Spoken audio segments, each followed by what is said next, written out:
land grabbers using goons.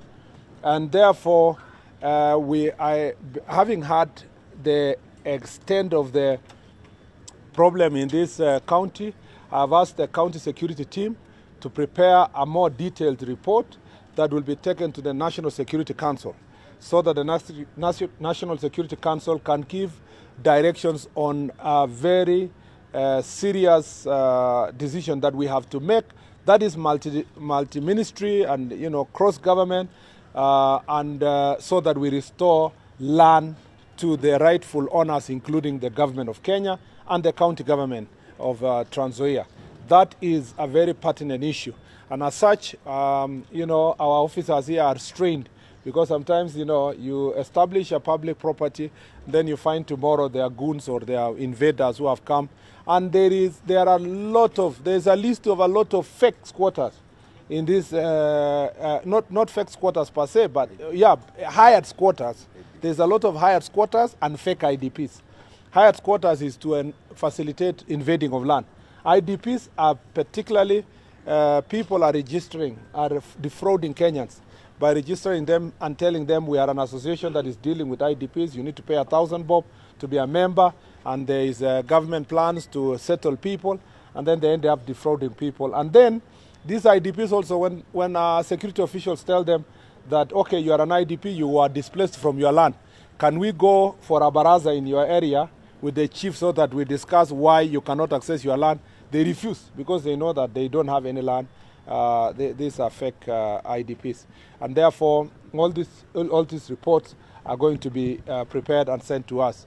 Then on the second issue is our proximity to our neighboring country, and the question of smuggling of goods, especially contrabands. The contrabands that are smuggled to this county contribute to the next problem, which is this county is #1 in the Republic of Kenya insofar as illicit alcohol and drugs being used. In fact, it's #1 followed by, I think it was Kakamega, and then, is it Busia? Yes, because it's another border. No, I think it's Kakamega, right? Was it Kakamega or Marikwa? Yes, it's Kakamega. Then you have Kisumu. It is only Nairobi which becomes #4. Some of the counties we have always complained about are number 15, 16, 17, 20. There is a big problem in Trans Nzoia of alcohol and drug abuse. And part of it is because of our proximity to the border. A lot of smuggling of adulterated ethanol that is being consumed here. And it is very sad for me also to report that the business that is thriving here in terms of alcohol and drugs is because our government officials, our security officials, including police officers, are colluding with some of these dangerous traders who are selling contraband. And this business is thriving because the smugglers and the traders and the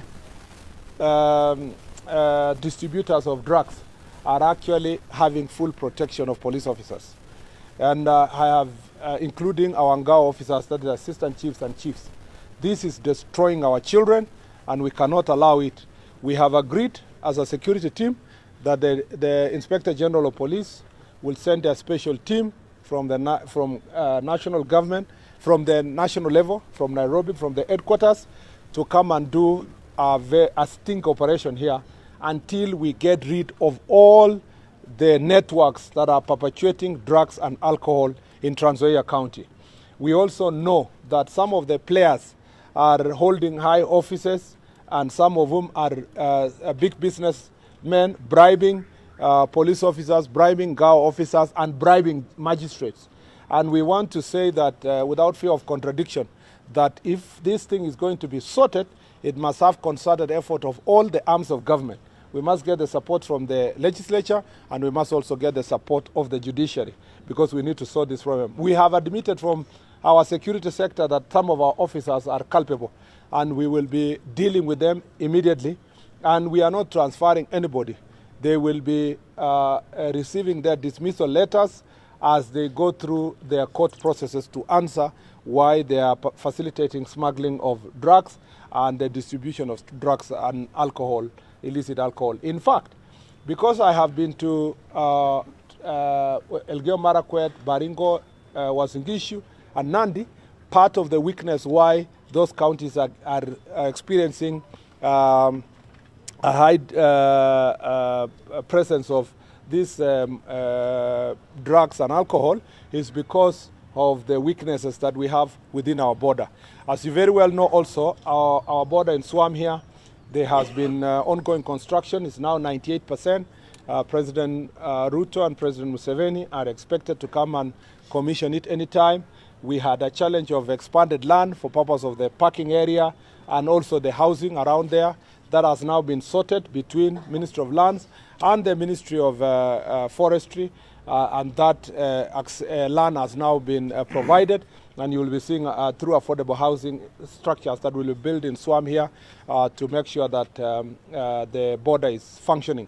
Once we have a proper functioning one border post between us and Uganda, we will be able to regulate business, government revenue will go up, and then we will deal with contraband in this area. As a ministry that is facilitating and chairing the one border post structure, we want to confirm to the people of Kenya that now Swam, we are almost there. You know, contractors come back to site because the pending bills that the contractor still had has finally been paid. The last thing I'd like to say, not that this is the only problem, but the last one is that Trans Nzoia again has witnessed in the recent past a great rise of goons, politically generated and facilitated goons that are causing havoc in meetings, giving problems to law enforcement. Political leaders, each one of them are hiring some goons. It starts like bouncers and then moves slowly. They become criminals that are making public meetings impossible here, funerals, places of fights, and then, you know, they are incentivized by the money they paid. They also get drugs and they get alcohol. I have also asked the county security team to work with the elected leaders here to ensure that all the goons that have been hired and those that are about to be hired are all dismantled, everybody to go and do their own business, and they be given something else to do instead of engaging in this goonship. As you know, as a result of this, a number of people have lost their lives. You've witnessed the funerals where innocent people wanting to bury their loved ones. The funerals are quickly or hurriedly. The family is left hurriedly to bury their loved one without properly mourning, without even a service, because two politicians wanted to come and demonstrate their strength. Kwa hivyo ningependa kusema tuko hapa kwa jukwaa la usalama na tuko tayari kusikiliza viongozi wa mashinani, kina chifu na OCSs na wananchi wa Trans Nzoia, tujadiliane pamoja jinsi ambavyo tunaweza kuimarisha usalama wetu. Mimi ninafurahi kwamba nikiwa hapa niko nyumbani, mimi ni mwana Trans Nzoia, na kwa hivyo ninafurahi kwamba sisi wote tutaweza kujadiliana, kutoa maoni tofauti ya kuweza kusuluhisha mambo ambayo yanatukabili sisi kama Wakenya ambao tunaishi Trans Nzoia. Na ningependa kusisitiza ya kwamba hata tunapojitayarisha kwa uchaguzi ambao ni mwaka 2 ujao, ningependa kusihi kwamba wana Trans Nzoia wote waishi kwa amani, kwa sababu Trans Nzoia iko na Wakenya wa kabila mbalimbali, rangi mbalimbali, na watu wa kutoka dunia nzima na wa dini tofauti. Ninasisitiza ya kwamba kama idara ya usalama tutahakikisha kwamba kila moja anaweza kulindwa na mali yake na haki zake, na hatukubali siasa yenye italeta vita kati ya wananchi wa tabaka mbalimbali. Kwa hivyo asanteni sana. Ningependa sasa kuchukua maswala 3, alafu yale mengine tutaweza kujibu. Excuse me, mheshimiwa. Just wait. Two questions from me. We'll take about 3 questions and then we will then from there. 2 questions. Yes. 1. What's the state of security in our public health facilities across the country? Okay. Secondly, how long will it take for Sakaora families to bury their beloved ones that were killed? Good questions, but I think not very good for Trans Nzoia. But the public facilities here, health facilities across the country must be secured, not just by our security forces, but by by the entire system, including the hospitals themselves, because they have internal security arrangement. And it's important that when we give them information regarding persons within the hospital, they take it seriously. Because I think that in some instances, had we taken seriously reports that came from the DCI, we could not have been having the situation that we had in KNH. So it's important for all of us to take security information seriously, and it's better to take precaution and be wrong than to try to be right and allow something wrong to happen in our hospitals or public facilities. And we will be working with the Ministry of Health to see if there is anything else we can do to enhance protection of our patients, especially in referral hospitals. The second issue is in Shakahola. Shakahola, in a number of cases, we have been unable to get citizens who are volunteering to come and take DNA tests so that it can facilitate release of some of the bodies that were found there.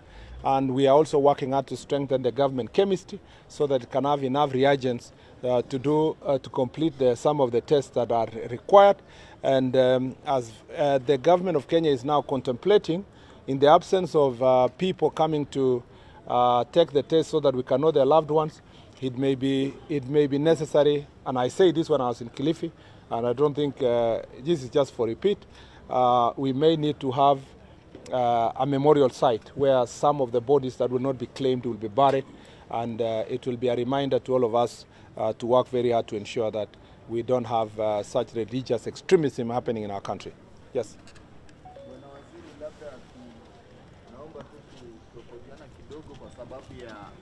Uliza swali sio kutafatiana. Yeah. Si goons ni gangs. Currently they are operating na bankers and kufikia saa moja saa mbili hakuna kitu inaweza kaendelea within our areas ama communities. So ukitoka mahali hapa ni vizuri wa categorize kama gangs. Okay. But not gangs. Okay. Asante sana. Unajua kwake anaamini kwamba ikisemwa gangs serious. Mwezi wa 5, mwezi wa 6 mahakama iliamuru kwamba main prison inakaliwa ni shamba ya mtu binafsi pamoja na watu 20. Je, serikali imeweka mikakati gani kwamba kuhakikisha kwamba prison haijachukuliwa? Alafu swali la pili,